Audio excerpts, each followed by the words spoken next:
Well, hi there, Jarrett. How are you today? I'm good. How about yourself? Doing well, doing well. It's nice to meet you. I don't recall having met before, have we? No, I don't believe so. This is my first time. Oh, fantastic. Okay, well, welcome to the group. How did you find out about it? How'd you come across it? Uh I kind of had like a freak out over not knowing enough about CISSP, so I googled all the quick CISSP study guides. I think I also signed up for like the Mike Chappell CISSP Okay. study, and I found this one, and it seemed very active and very informative. Yeah, active is a good word. We've really been growing. Vincent, who might be here tonight, he started the group about 2 months ago or so. So yeah, you'll get to meet some members and people have come in already passed. We got people testing. I mean, all the time. And actually, do you have a test scheduled yet? Yes, I do. It was originally August 9th. Okay, Um, I rescheduled it because again, I wasn't confident in myself, so it's December 7th now. December 7th. Okay, well that's nice. It gives you a few extra months to get some extra study. Yeah. Nice, right on. Jared, what's your background? So I started out in the army as a cyber operations specialist. I did 3 years on the offensive side and 2 years on the defensive side. Right on. And now I work for the hospital system out in my state as a incident responder and endpoint security. Very nice. Oh man. Well, you're going to bring some great strengths. And then what we find with the group is people usually have strengths in two or three domains and weaknesses in two or three domains. Like for me, software. I haven't worked in software development. So having other people fill that gap for me is great. So man, your experience in incident response is going to be great. Thank you. I Yeah. appreciate it. Rebecca, hello and welcome. Hello, how are you? Doing well. How about yourself today? Pretty good. Nice, nice. Rebecca, could you remind me, do you have a test date scheduled yet? I do not. You don't? Okay, gotcha. That's totally okay. It's good to just kind of study. I think I studied for kind of off and on for like a year or something like that. So, Yeah, I'm about like a few months in on and off, so I'm just like I need to really study. yeah. How is studying going so far? Do you have kind of a plan that you're working through a little bit? Not yet. I just ordered like I don't know if you've heard of it. It's called the 11th hour. I may have. It's one of the study guides, I think. Okay, great. But yeah, I just ordered that, so I'm hoping that will also help aid with what we're doing. Hmm. Has it been helpful so far? Have you gotten too deep into it yet? I haven't actually got the book yet. Oh, gotcha. Yeah. Nice. Well, we're trying to gather some resources. We're reaching out to a couple training partners who have stuff that they can offer. So we're trying to gather some things that we can make available to people in the group because that's one of the first things people want: practice tests and questions, flashcards, things like that. So I'm glad you guys are finding stuff. Though I'd love to hear if it ends up working out well. Yeah, definitely. I know like the questions I have trouble like I've done a few of the practice questions and it's difficult like you have to really read it. They kind of switch the verbiage on you and I'm just I Absolutely. it's really confusing. Reading comprehension it's tested on the test. If you aren't good at reading comprehension, it'll just slow you down. Yeah, yeah, exactly. So, but this has been really helpful so far. Good. I'm glad to hear that. Are there specific aspects that have been especially helpful, Rebecca? Hi, Annette. Um It's good to I, see you. I did like how the last session, I think on Tuesday, we did a lot of the practice questions from yeah, that really highlighted a lot of the material. Agreed. And that's going to be actually our main focus today. I posted earlier this afternoon in the community. Our focus is going to be mainly practice questions today. We'll go through them slowly, kind of read through them, understand how the CISP phrases questions to try and trip you up. Yeah, and we'll walk through those. So I'm going to try and figure out polls. I'll give it some couple people a couple more minutes to join in here. So while people are joining, Cliff, it's great to see you, my friend. You guys are just going to be my practice dummies real quick. And um, I'm going to do a test poll because I want to do some practice questions and let you guys answer so we can give you guys an actual kind of test experience a little bit.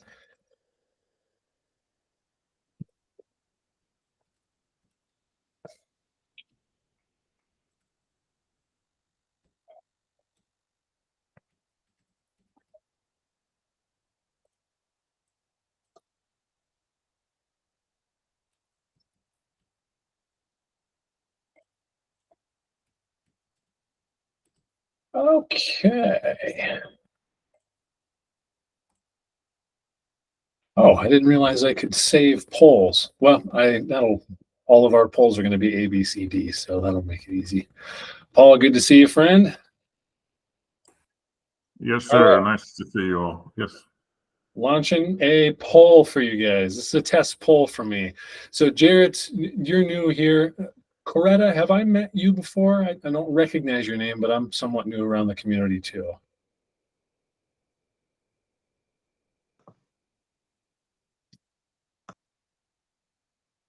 No, I'm new. This is my first Awesome. study group.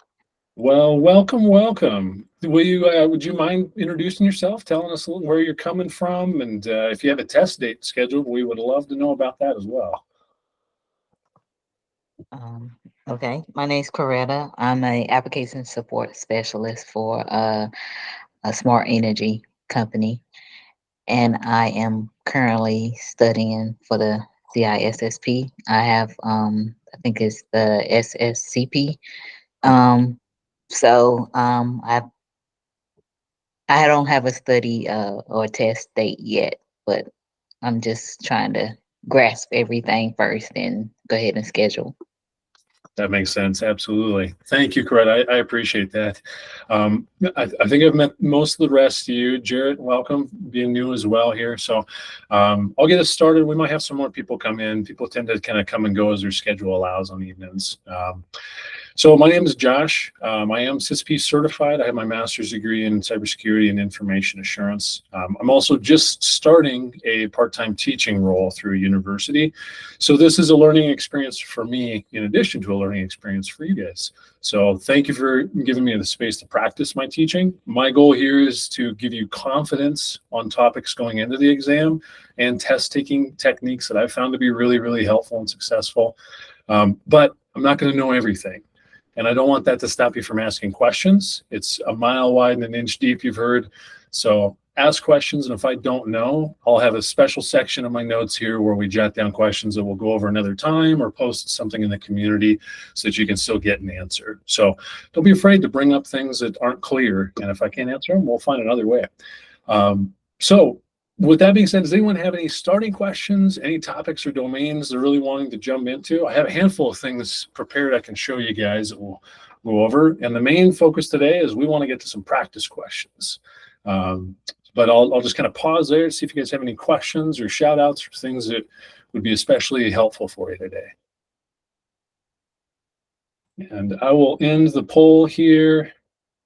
All right. I only got 2 responses, so you guys are wimping out on me. Everyone's been studying for less than 3 months.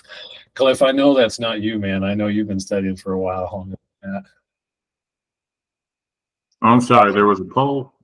Oh, yeah, I posted a poll a minute ago. Don't sweat it. Okay, Jarrett, I saw you put something in the chat here too. Oh, yeah, final weaknesses. Yep.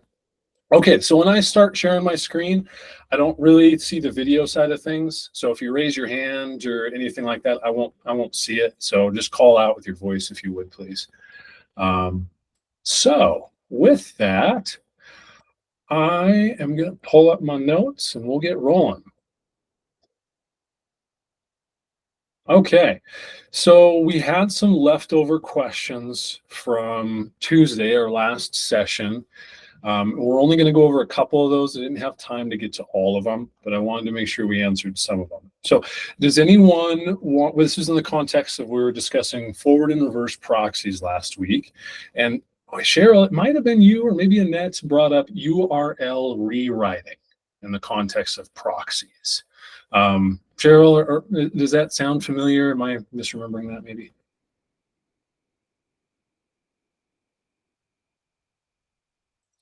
Well, we lost Cheryl. That's okay. So URL rewriting.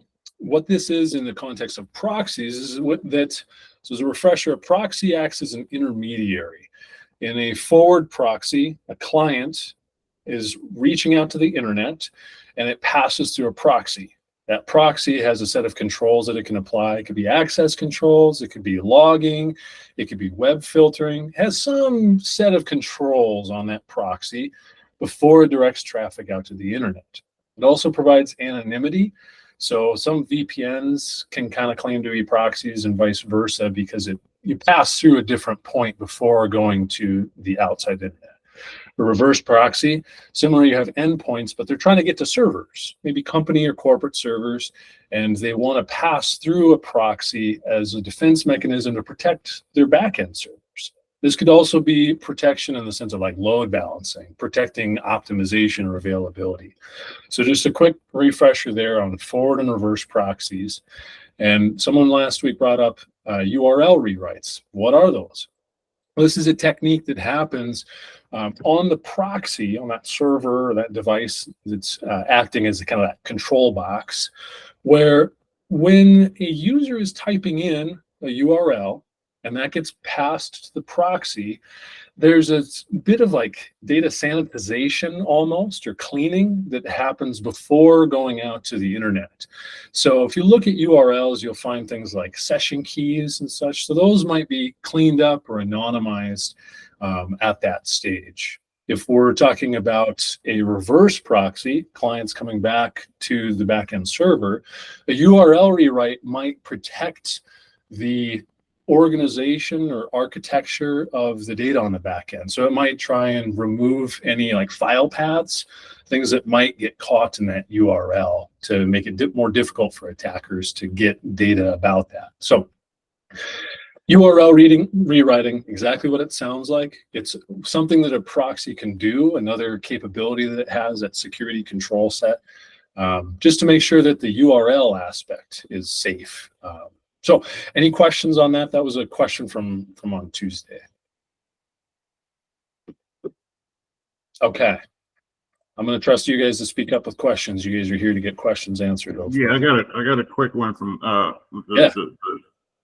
last time I believe someone asked a question, or maybe you asked it, if the proxy can double as a firewall or something to that effect. Yeah. Thanks for bringing that up. Absolutely. So proxies and firewalls. Now, if we take a step back, they're completely different. They act in different functions. A proxy is an intermediary, and a firewall technically is an intermediary too. It's just a little bit of a different purpose. They can be combined into the same box. That is possible. So like on little travel routers or your SOHO, small office, home office router, it could be combined into that same box, but not necessarily. In enterprise architectures, they would usually be separated out because they might have different functions, different specific functions, or they might want more granular control. So they might want the firewall in front to block anything negative before it actually gets to the proxy server, or vice versa. Let's proxy it first to know where it's maybe going to go. Where do we want to direct this? So to answer your question in short, they can be the same device, but not necessarily. And I would say less common they are.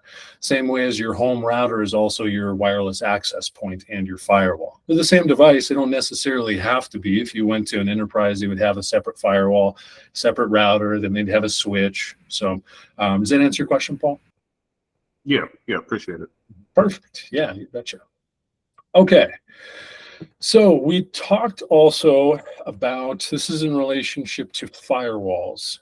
We discussed next generation firewalls. NGFW is the acronym that you'll see a lot for that, and OSI layers. What layers does a next gen firewall function at that a legacy firewall does not? So there's a different set of functionalities or capabilities that next gen firewalls have, and they actually do fall at different layers. So for traditional or legacy firewalls, who can tell me of the OSI model layers, what layers do those address?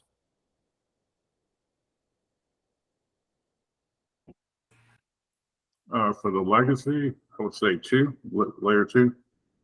Very possibly layer 2. Let's come back to layer 2. There's a couple other layers that are for sure in there. I was going to say layer 3. Yep, we got the network layer for sure. Absolutely. So that's, again, just as a reminder, that's where IP addresses are running around doing their talking for the most part. Okay, layer 3. Yeah, what about, there's one more layer. Layer 4, because shouldn't that be where like Ethernet and all that is? Yeah. Where traffic moves. Exactly. That's exactly right. So layer 3 and layer 4 for sure. network layer and transport layer. This is how all your packets get around the internet and find where to go. So Paul, you brought up layer 2, and that is really, really a smart question. So is a router layer 3 or layer 2? Layer 3. Yeah. Can it be layer 2? It can be an agger. Yeah, absolutely. Not necessarily, but there are layer 2 aware firewalls. Similarly, there are layer 3 aware switches sometimes. Again, these are kind of less common, but they're absolutely out there. So Paul, you brought up something that's great. A legacy firewall, yeah, layer 3, layer 4, network and transport, absolutely. But layer 2, possibly. We don't know. It's not 100% for sure, but you brought it up, and you're not incorrect. If you pointed at one firewall, you'd be correct, and another you'd be incorrect. So I can't judge you. But no, great thing to bring up there. Okay, so we've talked about legacy firewalls. What gets brought into the picture when we keep talking about next-gen firewalls? We talked about the capabilities and what's distinct about next-gen firewalls a little bit on Tuesday. Who wants to take a stab at what layer gets added in here?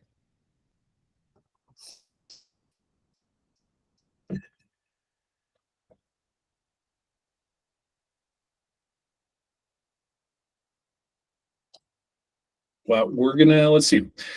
So a couple of the things that a next-gen firewall can do that a legacy firewall cannot. First of all, heuristic detection. Now I'm going to use the complicated word. Who can simplify it for me? What do I mean? Heuristic detection.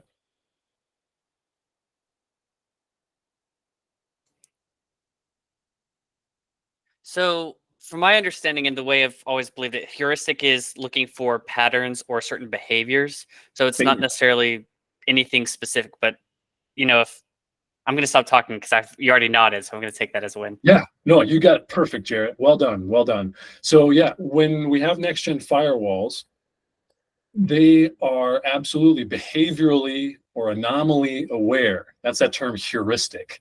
So when we bring this down to a little bit more of a technical level, what does this mean? So who can tell me what a signature is in the context of a virus?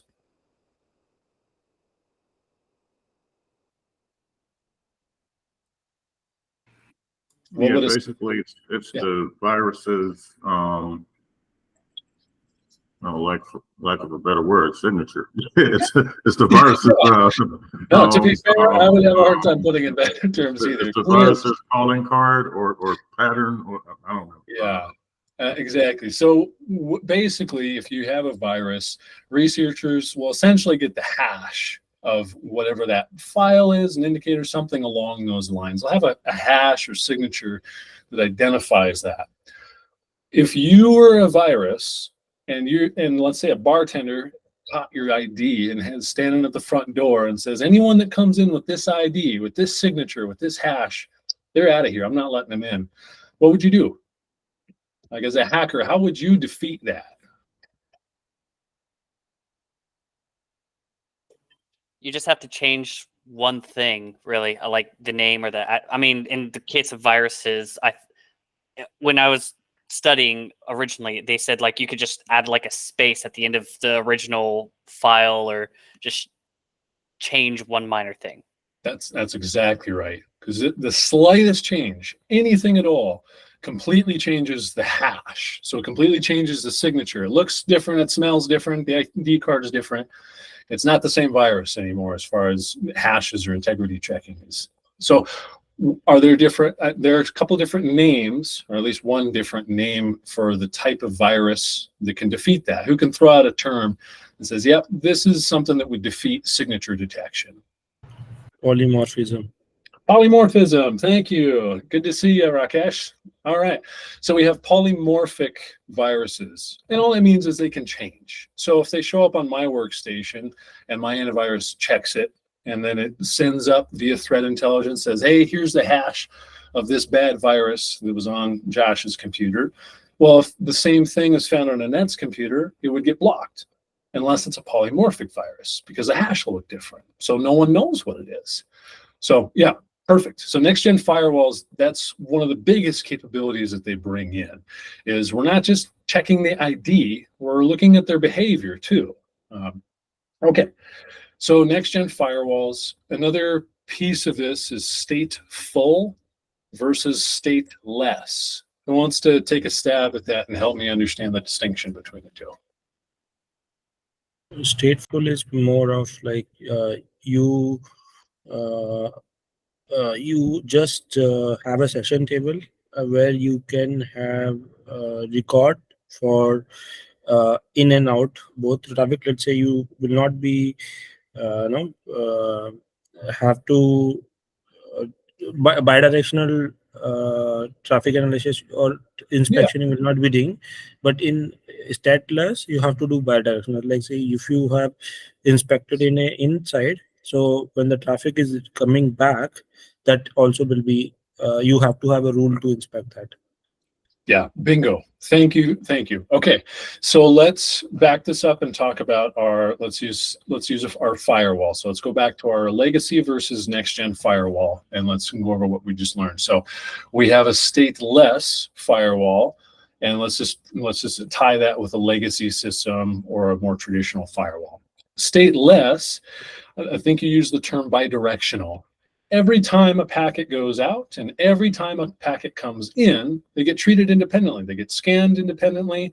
And this makes them kind of flexible and adaptable because they're constantly looking at the same thing. But stateful brings in this awareness of where a packet is in its process of coming and going. So think of it like someone holding the door open for you as you leave the house. In stateless, you walk out the door and the door closes. And when you come, you have to knock on the door and say, hey, it's me, can I come in? And you do that every single time. And there's nothing wrong with that.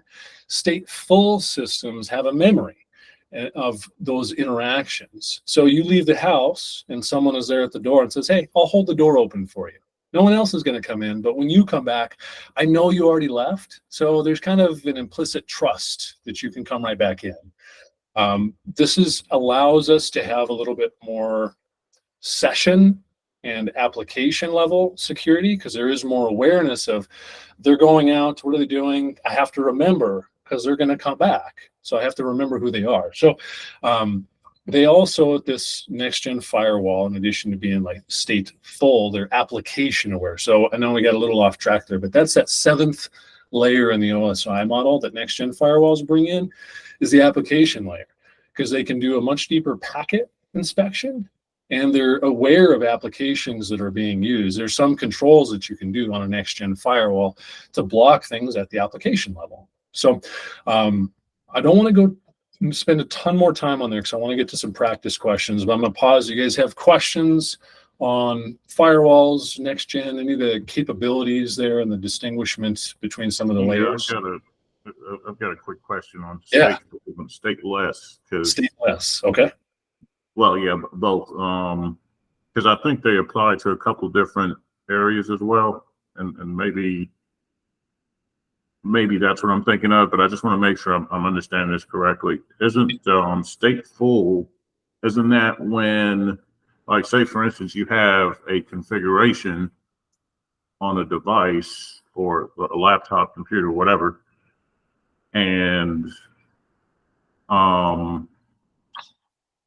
where am I going with this? If something changes in a stateful situation, it reverts back to its original state. Is that stateful, or am I thinking of something else? I'm not sure, Paul. You might be thinking of something else, but you might be bringing up a topic that I just didn't really bring up as I was looking through my information. Do you want to DM on school and we can chat about it? Yeah, no problem. Because from what I remember, I think stateless was, I think it was in the context of similar to the firewall devices, to where if there's a change in the state of the device, then it maintains that state. Whereas stateful does not maintain the changes. It reverts back to its original state, or something to that effect. Okay. Yeah, I don't know the answer to that offhand. If anyone else in the group does have insight into that, then please shout out. But I'm going to jump down. We can chat offline about that, but I thought it related. Thank you. I'm going to jot down stateful. Okay. I've got that on my list, Paul. Thank you. All right, thanks. Cool. All right. Someone had also asked a question. I think this will probably be the last thing we do for kind of like studying or leftover questions before we move on to kind of more specific material. But they had asked about like SOC 2, I think. The, oh my gosh, what's the acronym for SOC? I'm blanking on it. Securities. SOC 2, the standard or certification. Why am I blanking? Security Operations Center. Thank you. Thank you very much. I don't know if that was Rakesh who was talking. I couldn't quite see. Yeah, so excellent. Thank you. SOC 1, SOC 2. There's also Type 1 and Type 2. So these are certifications that companies can earn. We're talking about, and I'll throw out some of the others that we'll go over real quickly here. ISO 20001, International Standards Organizations. You also see ISO/IEC, which is like International Electrotechnical Exchange or something like that. All you have to know is there's this international group who has gotten together and decided, if we want to validate that an organization is really taking their information security seriously, what standards would we want them to implement? How would we check them to make sure that they're actually doing that? What evidence might we want on that? So all of these standards are a different way of addressing essentially that same question. How do we validate that an organization meets a certain standard? What is that standard that we want to set? So SOC 1 and 2 starts out at the financial point, really, in SOC 1, and it deals with financial reporting. This is to avoid things like fraud. And when I get into yeah, fire away. Sorry, actually it is Service Organization Control, not Security Operations Center. Sorry for apologies. Thank you. We had that, we missed that same thing I think on Tuesday too, Rakesh. Thanks. Cool. Okay. So this starts out as anti-fraud. And, when I get into cybersecurity, that's not really something I had in mind of like, what am I doing? Financial controls, things like that. Like that's completely outside of the scope of cybersecurity, I thought. And it absolutely isn't, because we need cybersecurity and information security controls on that. When auditors are doing their thing, they need to know that that data has integrity. Has it been altered? Well, we need security controls in place to do that.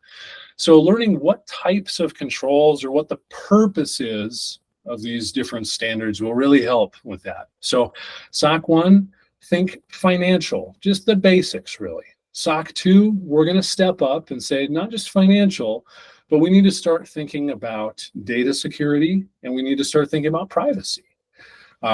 With these, so you'll hear SOC 1 and SOC 2. You'll also hear Type 1 and Type 2. So kind of at the high end of the spectrum, I'm SOC 2, Type 2 certified. And the type has to do with how long those controls or requirements are audited or assessed for. So SOC 2, Type 2, someone has to monitor those controls for, it's like 6 to 12 months or something like that. So it takes a while to validate and get your certification to do that. Jared, it sounds like you have a question. Fire away, man. Hey, sorry, I didn't want to interrupt. No, interrupt the way. Fortunately, this is one of the areas that I'm actually incredibly weak on, so thank you. I remember going through the Wiley test questions, and one of the SOCs is supposed to deal with the personal opinions of whoever wrote. Do you know which one that is, or do you have an? Yeah. Let's see.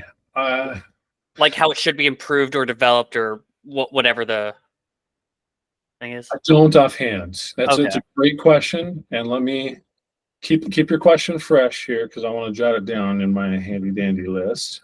All right, Jarrett asking about SOC. All right, rephrase your question for me just so I make sure I have it down in the right language.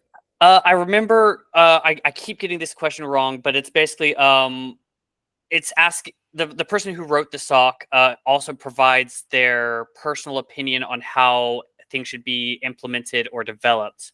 And I don't know which SOC it is. It sounds like it would be 2 because you made it sound like SOC 1 is just dealing with the financials and the specifics for the higher ups. Yeah, you're likely correct on that. And tell you what, we're going to come back to both of your guys' questions, Jarrett and Paul, because I kind of have a sneak preview of something. So awesome. I got that written down, Jarrett. Thank you. Thank you. Good question. These are great questions, especially if you guys are getting practice questions wrong or inconsistently right and wrong, or right, but you're not sure why you got it right. Bring those up, baby. Let's do it. Okay. Yeah, not to interrupt here, but I think, and Jared, correct me if I'm wrong here, but for SOC 2 and SOC 3, because I think I ran across a couple of questions like that, and Josh, correct me if I'm wrong here, or anyone. SOC 2 is more for internal; it's more detailed, and SOC 3 is more generalized for like the public. So it's kind of summarized.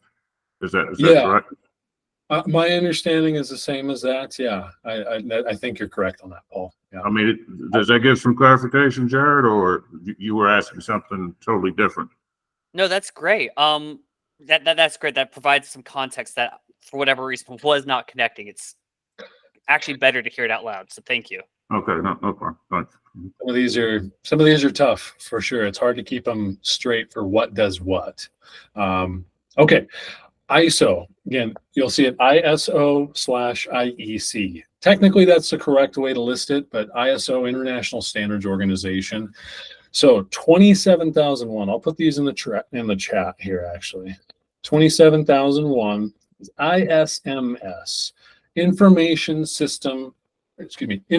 Security Management System is what that stands for. So these are the standards and controls.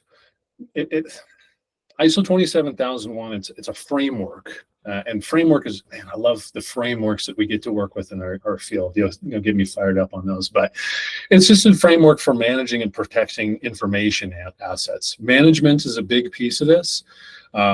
There are a lot of controls that are included in this for how you actually are able to execute this.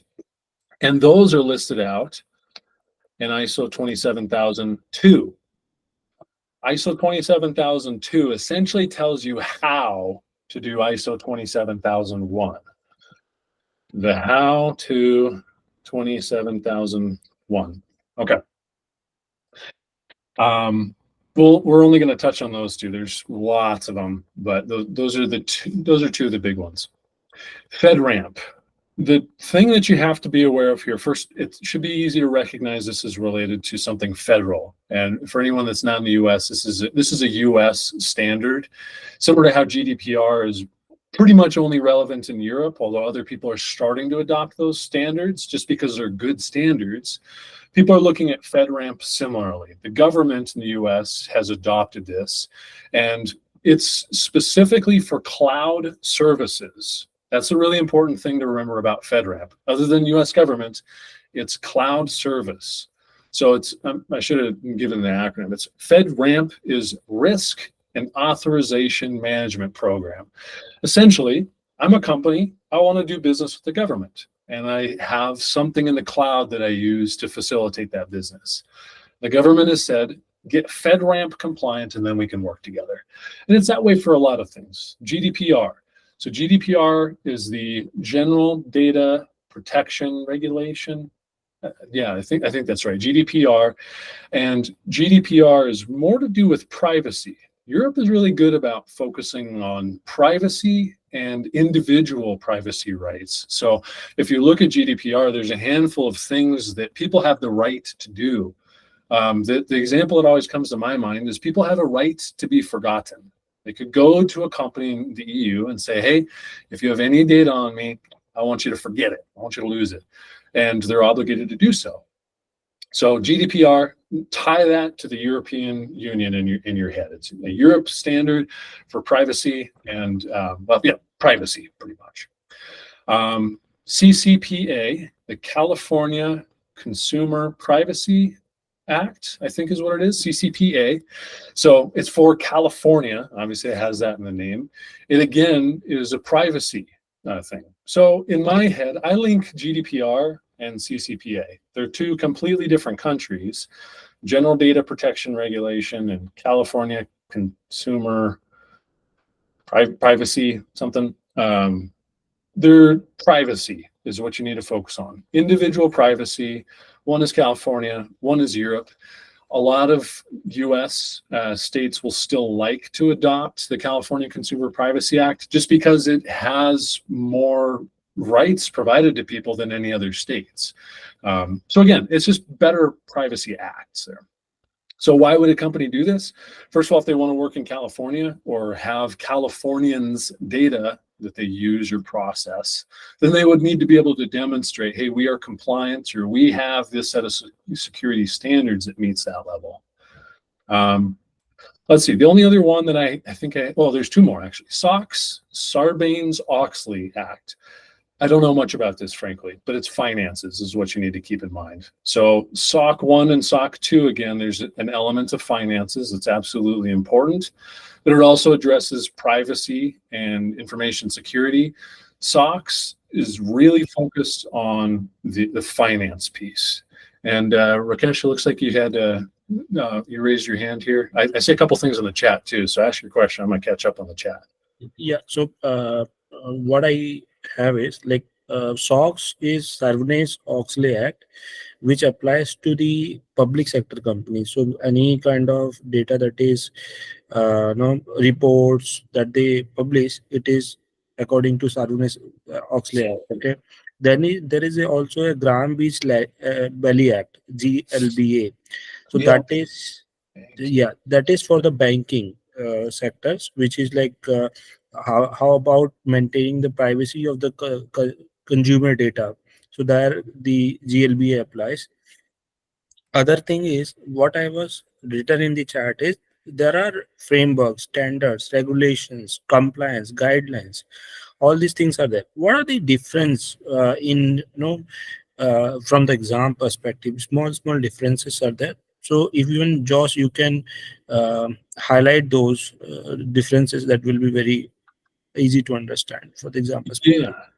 And just to make sure I understand, Rakesh, the differences between like the term framework, the term standard and regulation, or am I misunderstanding your question? No, correct. And one or two examples of each of it. Yeah, absolutely. Absolutely. I'm going to just jot that down. And I'm going to just copy those. And what we'll do is we'll talk through them right now just a little bit. And then afterwards, I've got your question written down. I'm going to go double check myself on any areas where I think there might be a more specific definition. So a framework. Let's look at a framework together. Oh, I love frameworks. They are the best. Okay. I'm going to bring up the NIST Cybersecurity Framework. Who can tell me the 5 principles of the NIST Cybersecurity Framework?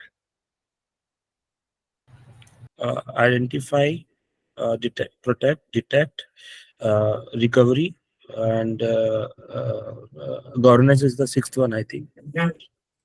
Yes, excellence. I'm going to bring up something where we can look at it together. Here, let me find something that looks useful for us. Yeah, so a framework is, how would I define a framework? Okay, it is a way to organize your thoughts, processes, and actions towards something in a standardized way, really. So NIST Cybersecurity Framework, it has the 5 functions on it. And Rakesh, you got them correct there. Identify. We need to identify what the problem is, what the security concern is, what is the scope of what we're protecting. That leads into the protect. How do we protect what we've identified? Detect is kind of the next step there. We've protected it. How do we detect if something goes wrong? How do we detect if our protections go down? Respond leads naturally to that. Okay, we detected something. What do? We need to take some response. And recovery. We've taken some response. All right, what do we do now to make sure it doesn't happen again? And that also would include lessons learned. So this, you can take this framework and you can apply it actually to a lot of different areas in life, guys. So I take this and I apply it to project management. I'll apply it to some different areas. This is a great one to bring up in interviews. People love talking about frameworks. I mean, you can see I love talking about frameworks, but they are excellent if someone asks you a question. And if you can give it back to them and tie it to a framework, it helps give you a foundation to stand on with that. Of like, I'm not making this up as I go along. I'm making these decisions and I'm using this process because NIST has helped me understand that this is a really good process or framework for this scenario that's given. So that's kind of an ad hoc answer that doesn't have like an official definition from CISSP in there. Let's see. Standard and regulation and law. Those. I'm sorry, Yeah. Josh. Quick question. Because I had problems with the frameworks, to be honest. I have problems distinguishing between when to use which one and which ones, and the different nuances between the different frameworks, I guess. I guess my question is, when you say frameworks, are we including stuff like, I think you touched on the 27,000 series? Would those be considered frameworks?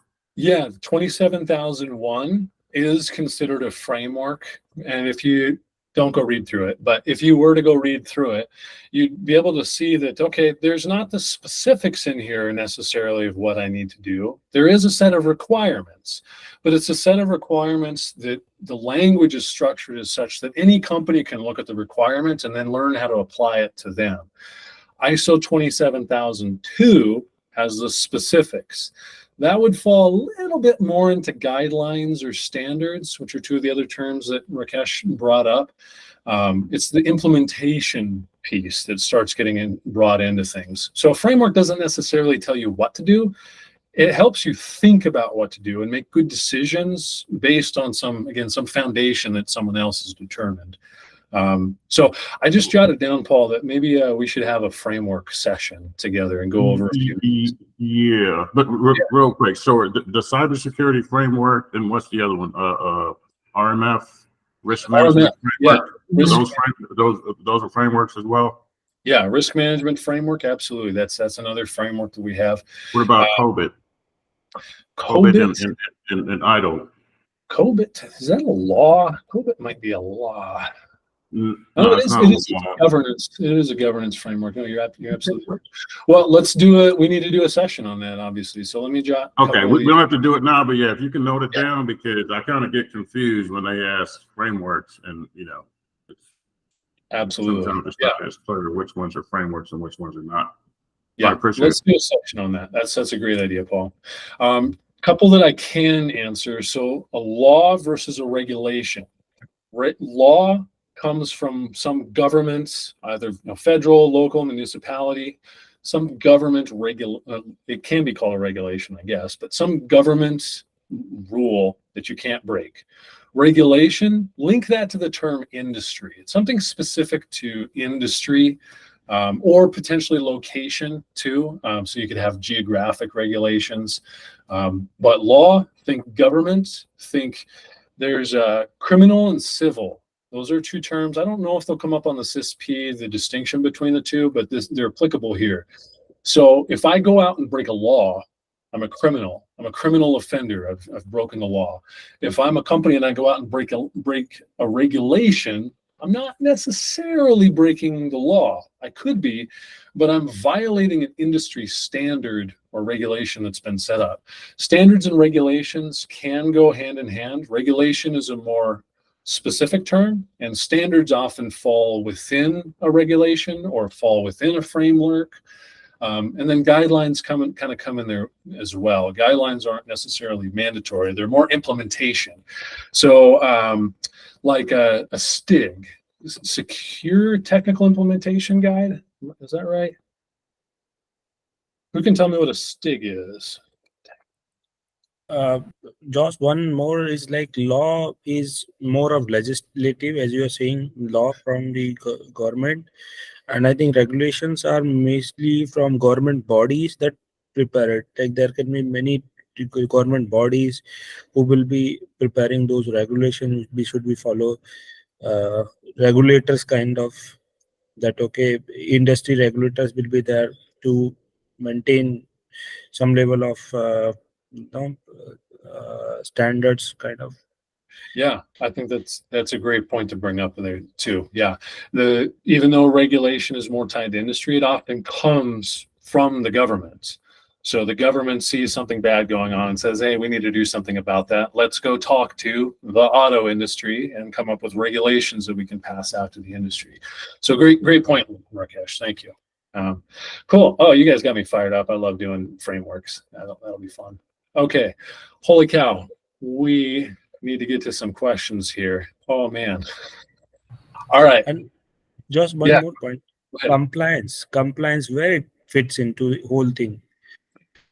Great question. I don't know how I skipped over the word compliance. So just for the tidbit, so I just started a job pretty recently as a security compliance and risk analyst. So this is part of one of my jobs, is learning about compliance. So when we talk about compliance, it's great because I need to learn it too pretty well. So when we're working with the term compliance compared to all of these, compliance is a state of alignment with any of these things that we're talking about. Compliance can be an official term. So let me distinguish some of these. If I'm a company, and let's use FedRAMP as an example, because my company is working on FedRAMP, and it's really simple. It's government and it's cloud. I want to work with the U.S. government, and I have something in the cloud I want to do. So I need to be compliant. I need to align my company, its controls, its standards, its policies, and with that certain standard, in this example, FedRAMP. So compliance is a state of being for a company in that sense. Because you are compliant in one moment does not mean you are compliant in the next moment. Compliance always has an element of continuous monitoring. You might hear the term ConMon. I'll just put that in the chat. And actually, there's one other thing coming into the chat that I got distracted by. STIGs. You guys can look at that later. It's not really necessarily relevant to the CISSP. Man, I lost my train of thought. Someone refresh my memory what I was about to type into the chat. ConMon? ConMon, thank you. Someone's paying attention. Well done. Continuous monitoring. So you're aligned with a compliance standard. You need to continuously monitor that. You have to re-verify, recertify, re-audit, all those things to maintain your compliance. And when you're going through this process, you just bring up that list of controls that standard has, and you start evaluating, how am I going to implement these into my company? What actually makes sense, so that when an auditor comes and takes a look, they can confirm, yes, this company is compliant to XYZ standard. And a lot of times they'll use frameworks to accomplish that. But and you can get certified against certain frameworks. You can be NIST certified, and it has some different criterion that you meet. But compliance is a state of alignment with something. And it usually unlocks a door for you. So in the case of FedRAMP, it's really easy. If you are compliant, you unlock a door to working with the government. And if you are not compliant, that door is still locked. And it's that way with a lot of compliance regulations, where there's certain functional capabilities of a business, even like just being able to work with European clients in the case of the US. Well, I need to get GDPR certified. Okay, yeah, great question, Rakesh. So we have about 15 minutes left here. I can hang on for an extra couple of minutes afterwards. So the three things that I had on my list that I was hoping to get to, and we're not going to have time for all three. So I have a couple of test prep strategy things that we could go through, of things that I've found really valuable and made a difference for me in my testing. Another one is that we have been working internally on a custom GPT for helping prep for the CISSP and study. So it's still in beta, but if you guys want, I can show and give you guys access. So you can kind of test it out, see what works or doesn't for you, and then get some practice questions too. So we got time, we can maybe do two of those. So we could do test prep strategy, look at a GPT, or do some practice questions. In fact, I'm going to be democratic and vote, or we'll put a vote up here for you. Um,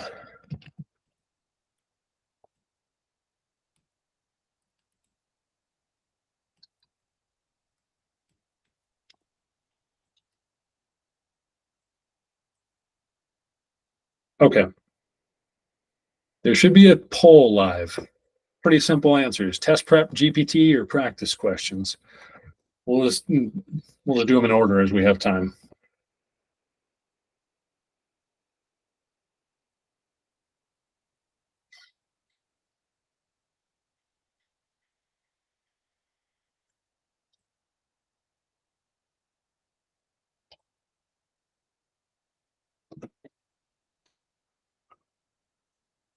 Okay, we're split on practice questions and test prep. So I'm going to go through my practice or my test prep strategies real quick. I think we can do those faster. And then we will move on to practice questions. So I'll share some of my notes with you guys afterwards. But the ones that I want to focus on are the ones that I think are going to make the biggest difference, and they have with my certification journey. So I mean, you guys know, take timed practice exams and find your weak domains. Take the ones that give you an assessment and like a score by domain. And we want to kind of come up with a system with the group where you can publish those, or at least message an instructor so we can give you some tailored things. But you want to work on your weak domains. That's common sense. You guys know that. Right before the test, one of the biggest things that has helped me out is I review my acronyms. There are so many acronyms that we have, and it's the worst when you get to a question, you're like, I got to spend an extra few seconds remembering what this acronym is, or I don't remember what it is. And they're really easy to refresh your memory on. You guys have been in the industry, most of you, for a while. So I spend 10 minutes and I look through acronyms so that they're fresh and ready for me in the exam. Same thing with ports, protocols, and services. Always good to just have a refresher on there so you don't get there and blank, oh, is it port 22 or 23? So just those are two easy suggestions. The last one I'll have on this point is before your test, on the test day, have a cheat sheet with you, not in the testing facility, but in your cars, you're pulling up, have a cheat sheet with you with the hardest to remember information. For me, I wanted to have quick notes on like my binary or subnetting just in case, because I knew it would slow me down a bunch in the test if I had to come back and do that. So I wrote all that out. And then as soon as you get into the test and it starts, do a memory dump. So you have I think it's usually a whiteboard or something like that. Just do a memory dump. Everything that's fresh in your mind, get it out, and then start the test. You take 5 or 10 minutes right at the very beginning, not even 10 minutes. 5 is pretty long time, of just writing out. This could be key bits or lengths. It could be if you wanted to have some write out a quick acronym or a framework steps, things like that. Whatever you struggle with most from a memorization perspective, I would recommend refresh yourself on that immediately before you go into the test. Last thing in your head, as soon as you get into the test, do a memory dump. So that's a helpful, something that helped me quite a bit. No, they do not allow a cheat sheet. They do not. But you can make your own in the test if you want. There's nothing wrong with that. So like, I'm pretty sure. Oh, go ahead, Paul. I was like, oh man. Yeah, no, that would be nice. Oh, surprise! It's open book. No, you get some scratch paper or like a whiteboard with a marker or something like that. So again, I think what I did was dump a bunch of numbers that I had to memorize right away. That way I could just kind of forget them and not have to question myself when I got to that point of like, oh shoot, I just had that in my head. So you guys, most of you, if you've been here before, have seen me talk about this last one. I'm going to put it in the chat so it's writing, because we're going to move on to test questions, and I want you guys to try and practice this. There are 3 different levels that the CISSP is going to ask you questions at. So one is the strategic level. Did I just hit enter? Okay. Oh, you're talking about. Go ahead. Oh, I'm sorry. Go ahead, Annette. No, you're talking about the tactical and then the operational. Exactly. Okay, I'll put that in the chat. Strategic, operational, and tactical. So most of you guys have heard my spiel on this before, but I'll reiterate it just a little bit. So you guys have heard the CISSP tries to trick you and wants to ask you questions at a manager level. A lot of us have more experience at a technician level where we're hands on keyboard, maybe doing something or managing a small team of technicians. That's the most common CISSP student is in that scenario, trying to move up into management. So the CISSP is going to ask you questions at a level that you're not as accustomed to thinking. You can absolutely still think at this different level, but your instinct might be to go to the tactical level. What would I do to fix this? What is the right solution? Well, I want to solve this problem. What's the correct answer? That's our instinct in our work. And I want to encourage you to, when you read a question, try to identify what level that question is at. There'll be clue words, trigger words. The test takers want you to identify something like this. It's more common than not. It'll be at that strategic or operational level. So I'm not going to talk about it anymore. Let's go do some test questions and see if we can just kind of illustrate that functionally. I'm going to share my screen with you guys.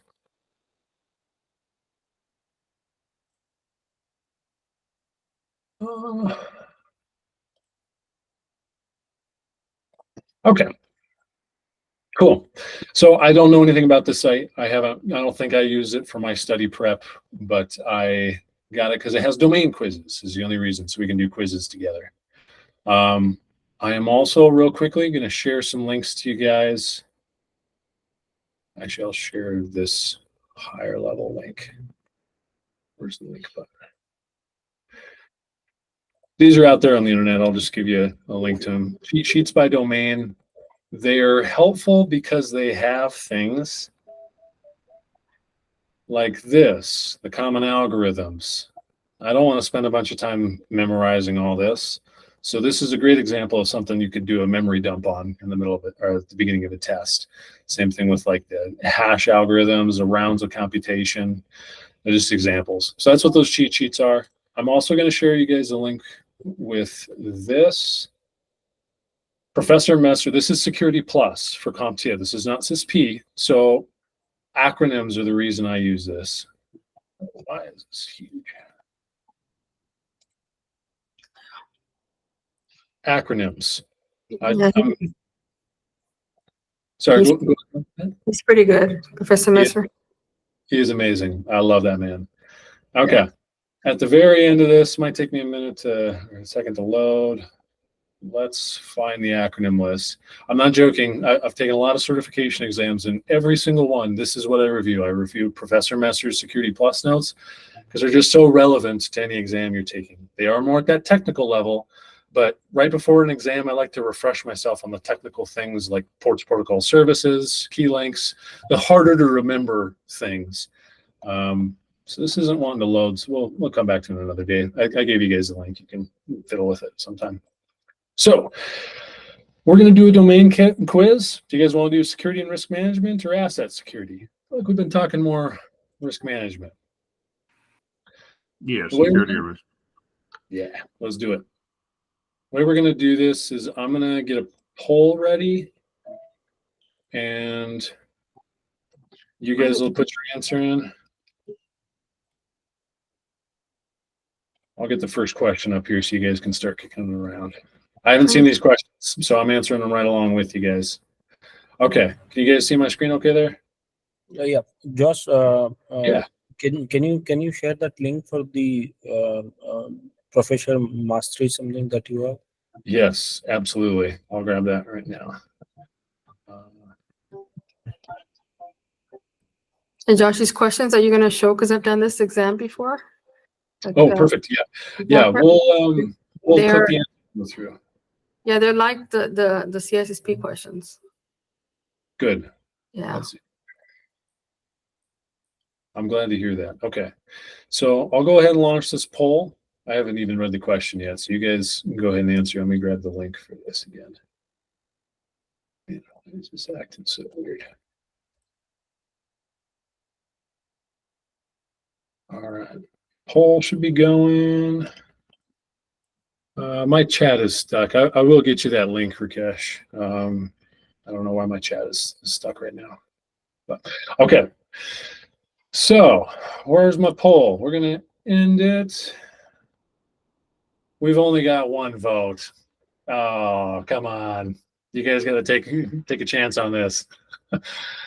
2 votes. We're getting closer. What are the 3 factors used to rate risk? Okay, so let's think about this. Let's look through the list and let's try and cross some answers off first. So you guys are probably familiar with some of these basic test taking concepts, and in the CISSP, they're very true. The test takers designed this with usually 2 answers in mind. One that's correct and one that's pretty darn correct. And they want to trick you up. So it's nice on a question like this when I'm looking through it, unless you know the answer offhand, let's just get rid of the 2 obvious no answers. Okay, so let's go through. Quality, quantity, and quantum. I don't even know what quantum means in this context for risk. Okay. Rate of occurrence, asset value, exposure factor could be. Threat, vulnerability, likelihood. Those are sounding a little better. Impact, likelihood, and exposure. Okay. Who wants to, I'm going to end the poll here. C had the most number of answers. B and D got votes. Who is willing to be brave and justify their answer? I don't care what answer you pick. I just want you to justify it.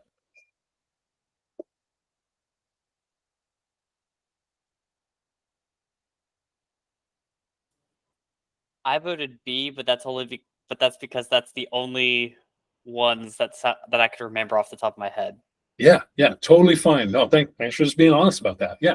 So rating risk. Who wants to just, I know this is a dumb question, but who wants to take a step back and tell me, why do we rate risk? Take the perspective of a manager. You're a manager, you're looking at your team, and what could come in, and then, like, what holes do I have? Tell me what risk means in that context. What's coming after me? Risk is to identify the what are the valuable asset, and based on that you want to rate it so that you can take security measures accordingly. Let's say if you find that this is my most valuable asset and there is a high risk of it, and I should be working on it, to reduce it or make it to a acceptable level. Yeah, So exactly. So Yeah. that's where I see impact. What is the likelihood of happening it, and what are the exposure to that? Perfect. Okay, I'm going to ask you guys some questions about these 3 because we had votes for all 3 of them. So we're rating risk. We're not identifying it. And Rakesh helped us understand the difference there. So we're not identifying what the risk is. We need to rate it. How big is the risk? So when we have risk, threat, that is actually, it's a type of risk. Vulnerability is a type of risk that we have. We have multiple vulnerabilities in a system, and we use that to calculate or understand what is our risk level on that. Same thing with threats. We count up what are our threats, where is it, and we can kind of get a sense what our risk is. If we want to rate it, we need to have a deeper understanding of what is that threat. Is it a risky threat? Is it an unrisky threat? So when we're looking at that, let's explore these terms: impact, likelihood, and exposure. There's a matrix floating around out there. It's called the risk matrix. Does anyone, is that ring any bells to anyone? Yes. Yeah. Yep. Well, I spelled matrix wrong. It should come up anyways.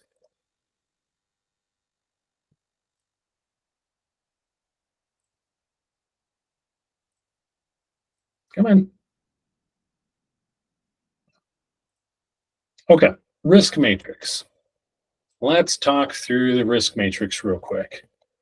Oh man, we're at 6:30.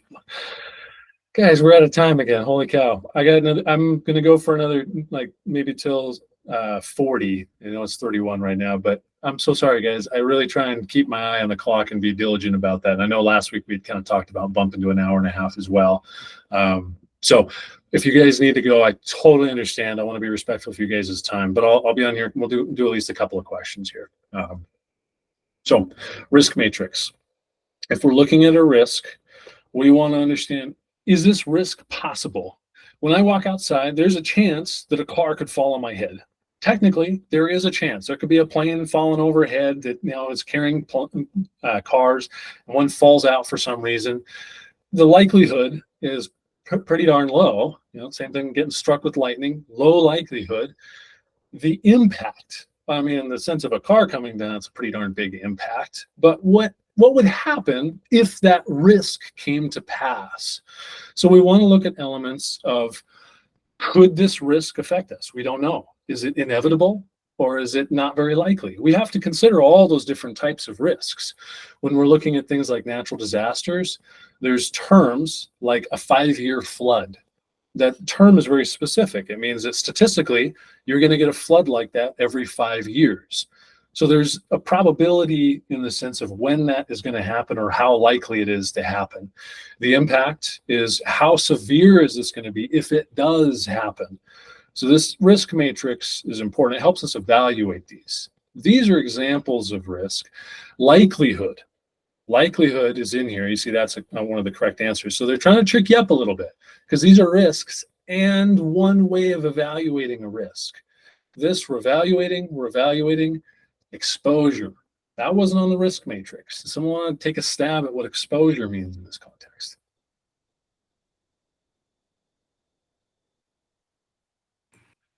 Those would be the areas where you're most vulnerable, right?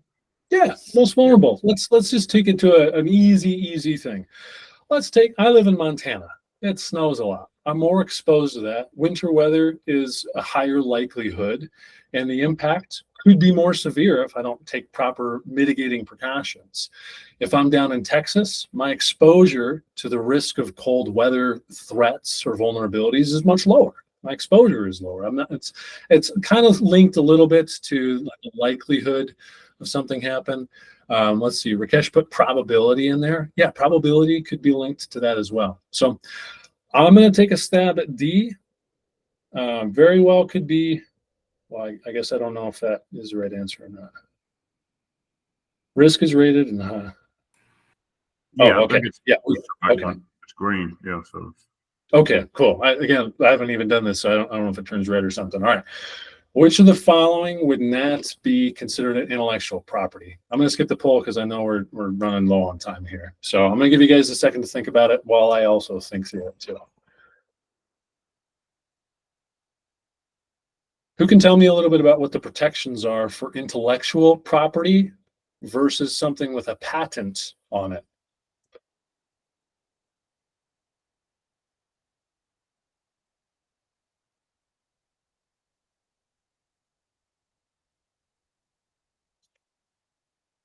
So a patent, you're actually filing and submitting something to actually register. I invented this. I came up with this new process. I want to take credit for it. And you're granted a set of protections for that. I don't remember what the protections are offhand, but you get a patent. Everyone who wants to use it has to pay or license it from you to some degree. After a while, it becomes public domain, I think is a term you guys have heard. Intellectual property, there are not necessarily protections against this from a legal perspective. A trade secret is a more extreme example of this.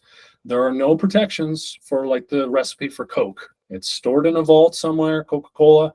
No one can have it, but if someone sees it, there's nothing illegal about that. It's free, it's just information. If they took a patent out on that recipe that they had, everyone would be able to see it. No one would be able to use it unless they wanted to pay Coca-Cola. And then after a certain point of time, everyone would be able to use it. So for intellectual property, it kind of falls in the middle line. You don't necessarily have a patent on it, but you also don't necessarily have protections on it. It's somewhere in the middle there. So intellectual property. Who wants to take a jump at it?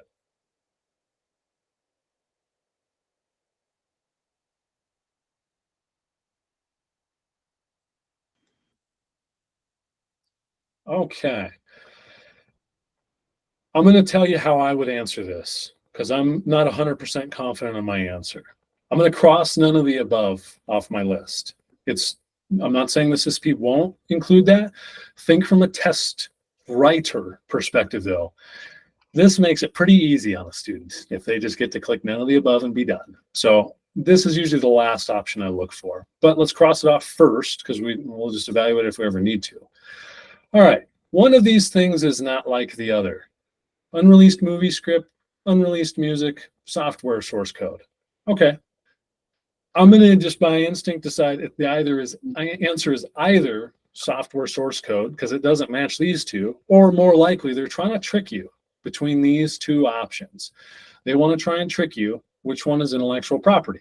So who wants to take a guess? And again, you don't have to necessarily be able to justify your answer with this. We're trying to think through a question that we don't really know how to answer here. I don't know the official answer for you guys, so we're just going to talk through it and see if we can get it right. Unreleased music. Unreleased music. Okay, possibly unreleased music. Tell me why you think it's that.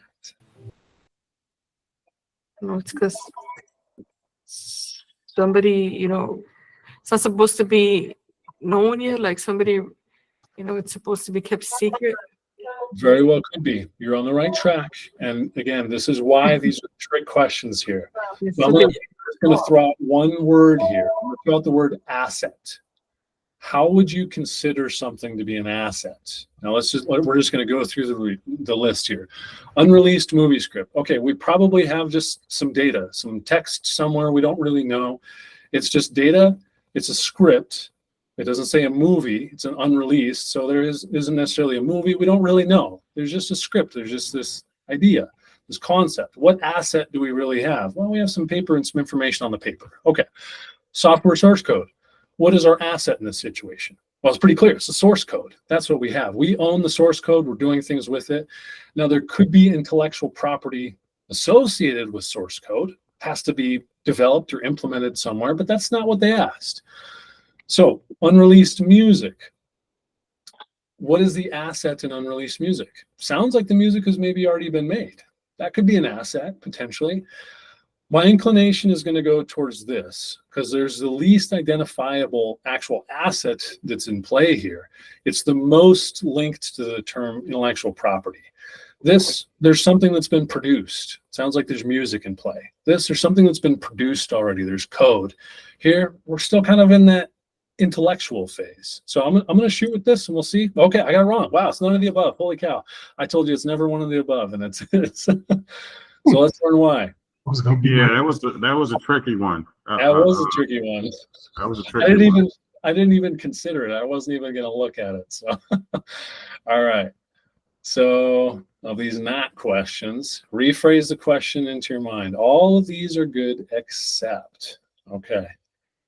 I'm reading through. I'm reading this the first time with you guys. So.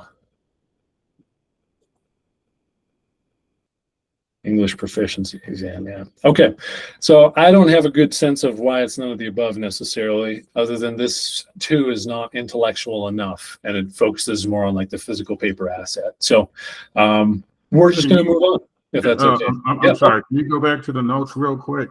Yeah. Because I want to see what they did. Absolutely, yeah. And if you guys have a better answer for this, I mean, I got the question wrong. You guys didn't get the question wrong, so. See, we may refer to these type of questions as double negative, blah blah blah. This is what some have said that this thing. Okay, so there's no more notes on that answer. That's all it has here for notes. Yeah, it's okay. very comprehensive. Yeah. Right. Okay, let's do at least one more question here. Okay, I don't know what the Wassenaar Agreement is, so does anyone know it? If not, we're still going to answer the question. Okay, let's. It's on. It's on import export, and it's for mainly the hardware and software. Hardware and software import and export. Okay. And also the encryption, like I think the import and export, the issues around encryption, a lot of countries do not accept encryption or various types of encryption. So I think, and the Wasmore has to do with arms, like guns and that type of thing. Thank you, April. I have not met you yet. Thanks for joining and for jumping in right away. I really appreciate that. Yeah. Awesome. So you guys are helping me out here. Okay, so it's import-export. Awesome. We've got all import-export. So we heard the terms cryptographic software and hardware. Probably not encrypted files. We got a lot of encrypted files moving around. block cipher technology. If you guys were here with me about a week or two ago, we did something on block ciphers. I don't know that you necessarily need to block anything here, especially when we have more advanced terminology, I would say. So I'm going to cross these two off our list right away. The import, export of non-approved crypto systems, and then this is a cryptographic software and hardware. So based on the descriptions you guys gave me, it seems like it's D. Is that your guys' assessment too? That's it. Bingo. Awesome. April and Rakesh, thanks for leading us through that. So we learned about the Wassenaar Agreement. Cryptography can be considered a weapon. Absolutely. Now think of the Enigma from World War II. We could not break it. It's essentially a weapon of war. So importing or exporting those sort of things, countries like to have a lockdown on that and treat them as weapons. So April, thanks for jumping in with that. I really appreciate that. No problem. Awesome. Let's do, who knows their ISC2 code of ethics? Papa. That's the Papa. It's like act honorably. You have to be, I think, first I forgot, you have to act professionally. Third is the be professional in your, and the last one is the, I think, again, I missed it. Well done. Good job. Really good job. I think in one of these, I have my study notes. I think I had a couple of notes on the code of ethics. There we go. Oh, that's the preamble. So, protect society, act honorably, provide diligent and competent services, advance and protect the profession. Okay. Let's go back and see if we can common sense this. What would be a violation of our ISC2 code of ethics? And for the CISSP, I think there are a couple of questions that bring this up or mention it, mostly in just relation generally to ethics. So it's good to know the ISC squared official documentation, but for a lot of this stuff, if you use common sense from an ethical perspective, you can usually get the answer yourself. So sniffing the internet conducted on your home router after you suspect that something is unauthorized. That doesn't sound bad. I can sniff my home internet. It belongs to me, especially if it's investigating something that might be going on in my home network. Seems like something responsible to do. All right. What about conducting dictionary attacks? Oh boy. Oh, it's documented as a part of your job duties. Okay. That says competitor website though, right? Conducting dictionary attacks on competitor website accounts is work. Okay. Now it tries to trick you with this. This type of attack is documented as a part of your job duties. That part is good, but to conduct on your company's website, not your competitors. So that probably wouldn't be so great, but let's look through the rest of this. Monitoring contents of a hard drive who you don't like and who has bullied you in the past. Okay. Yeah. All right. Well, you got an explicit email from the CIO. I'm assuming that the explicit instructions are telling you you can do that or to do that. So as long as you have instructions from the information owner or the information steward aligned with the data owner's instructions, then you're allowed to do that. Again, as long as it doesn't violate legal or ethical or moral boundaries. But in this case, it sounds like we were told to do so. So I don't have a problem with that. Using a rainbow table. We've talked rainbow tables a couple of times in this last week or two. Who can refresh our memories on what a rainbow table is?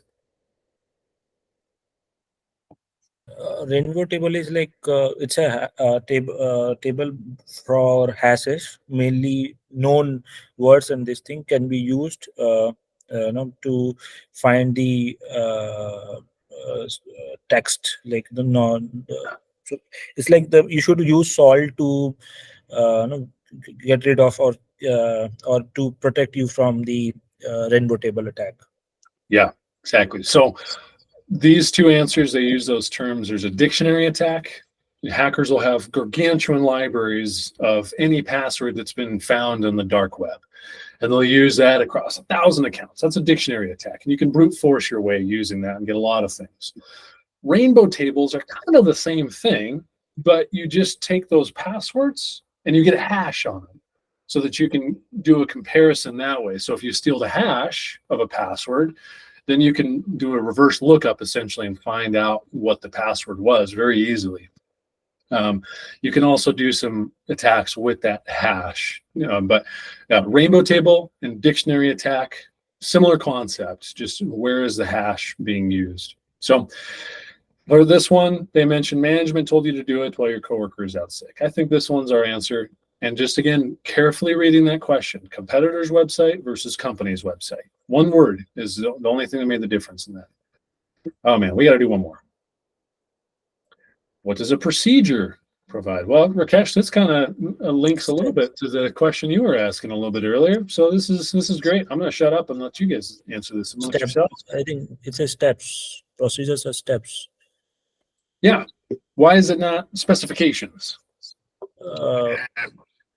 Specification, if I say in general word, it's more of attributes of a object. Yeah.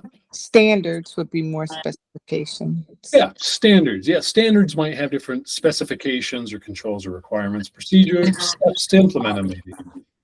Okay, that one went quick. We can do one more. Executive management sends an email that describes what could happen if an employee who willingly violates the information security policy, or what could happen to an employee. Okay. This email is considered a standard derived from policy, a reminder to all employees, a guideline rather than a procedure, or part of training and awareness. Who can cross two answers off our list for us? B and C. B and C. Okay, tell me why. Its reminder is not necessarily, I think, such thing are because we are talking about here that what could happen that willingness to violate an information security policy. So it is most of the time part of like your acceptable user policy, AUP. So then it can be either part of training and awareness or a standard derived from policy. So that is also I cross it. So I think fourth is the right. You say which one do you think is right? Fourth, part of training and awareness. Okay. Who thinks it's something different and is willing to speak up and just play devil's advocate and pick a different answer to advocate for? I'll pick A. A. Tell me why A, Robert. And good to see you, by the way. I don't think I saw you join. Thanks for being here. Okay. Because it's coming from executive management and they set policy. Mm-hmm. Yeah. Great. Okay, let's look at A and D because I'm with you guys. I think it's either A or D. So let's just make sure these are crossed off of our list for exactly the reasons that Rakesh brought up. A reminder to all employees. Yeah, it's a reminder. It's a little bit more than a reminder. And we're talking about this is what I'm telling you to do. If you don't do it, there's some punishment or consequence waiting for you. What could happen to someone who violates the policy? So it's a little bit heavier than a reminder. Same thing. A guideline helps you know how to implement something. So is this a guideline? Well, there could be guidelines about how to stay within the boundaries of like your acceptable use policy, like Rakesh brought up, or Robert brought up. So it could be, but again, this is a little heavier than a guideline. Okay. Part of training and awareness. Yeah, it very well could be. I'm inclined to agree with Robert that this is a standard derived from policy. I'll come back to why. The reason I'm inclined to say it might not be D, and I could be wrong, we'll find out here together, is that there is likely training and awareness that supports something like this. And a reach out by an executive like this is wonderful for training and awareness. It really helps emphasize buy-in, stakeholder engagement. So really valuable. But I would call this, again, a little bit heavier than training and awareness. They are being trained on the boundaries, absolutely, and being remade aware of the boundaries. But as Robert pointed out, we have an information security policy, and we're being reminded the standard that sets and what will happen if you violate that standard. So the email is in a way consider that standard. There probably is something more official written down, but this is executive level communication, clearly laying out what's going to happen if you violate this specific policy. This is the standard you're required to meet. So let's find out. Oh man, Rakesh, you got it right again, dude. I'm proud of you. Darn. All right. So let's find out why I'm wrong. Awareness is the effort to make employees aware of security environments. Informal, unscheduled, not required. I'm not sure I agree with that. And consists of reminders and encouragement. So agreed. Policy. Okay, well, this might answer some questions, Rakesh, even though obviously you're ahead of me on this. So high-level overview of strategy and goals. Great. Data classifications. We've talked about that in some recent sessions.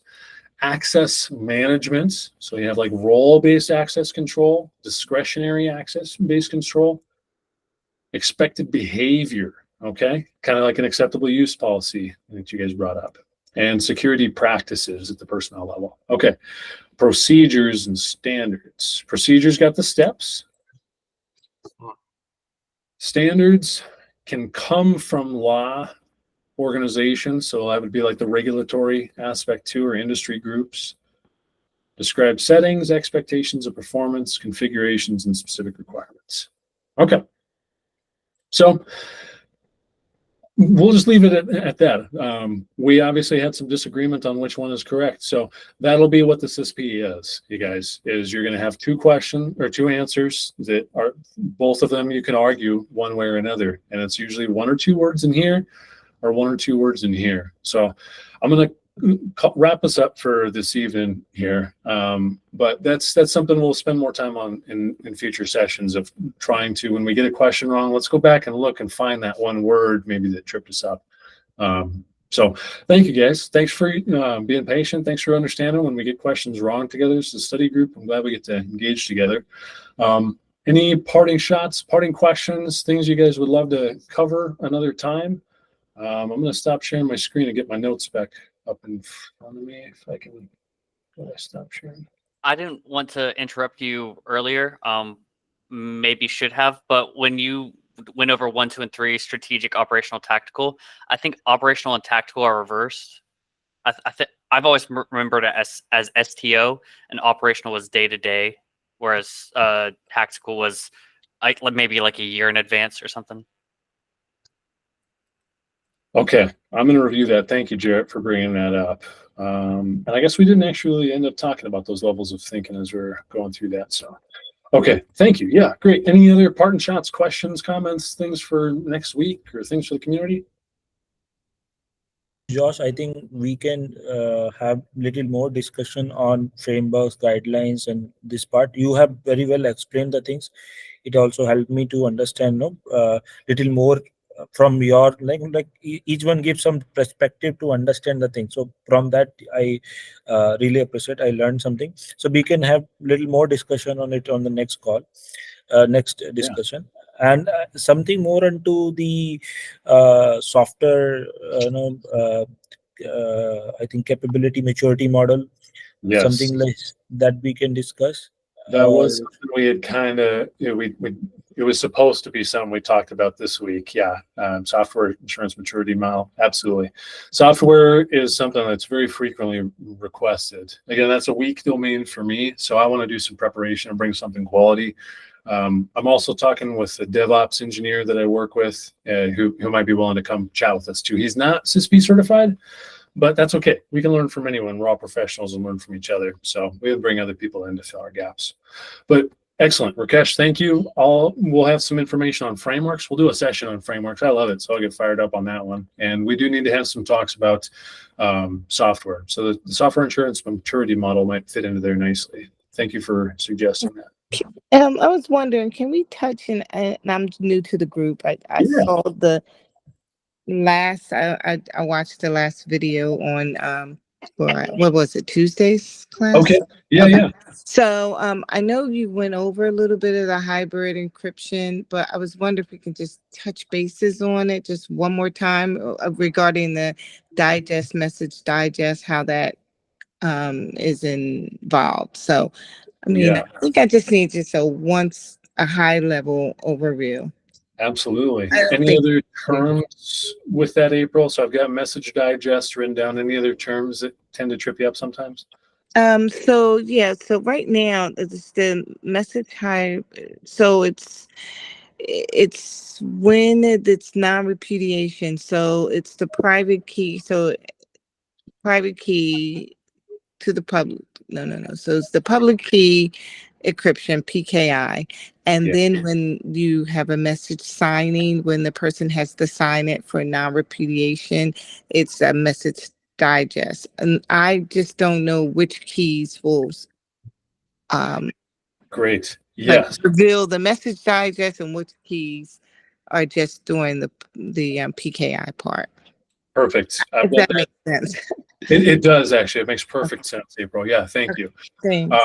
That's a really common thing because it seems like I had to hear that 10 times before. I Exactly. just had to hear it 10 times. It wasn't like I could hear it once and just wasn't paying Right. attention. So Right. Thank yeah. you. Anything else, fella, guys? About edge and fog computing. Edge and cloud computing. Fog. Yeah. I'm gonna do software defined networking too. Yeah. Just one idea I have is I heard people saying that whatever the components newly added into the CISSP content outline, those components are questions based on those components are asked more frequently in the exam. So if we have those new component, I think there are a lot of good videos. Pete has done the excellent job on that. But if something we can take those topics and again go through it in a one day, like in a like summary wise, that will be very good for every one of us. That's a great suggestion, Rakesh.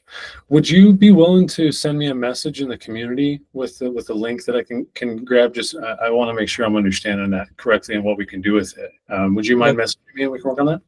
Yeah, sure. I'll do that right away. Awesome. Thank you. You're the best. Okay, guys, I'm going to cut us off there. Thanks for sticking with me for an extra 30 minutes. You guys know I love being here. So thank you for the opportunity to teach. Thank you for your patience when I get questions wrong, and excited to see you guys next week. Thank you Great. very much. Thank you. Thank you. Thanks all. Bye. Hi, thank you.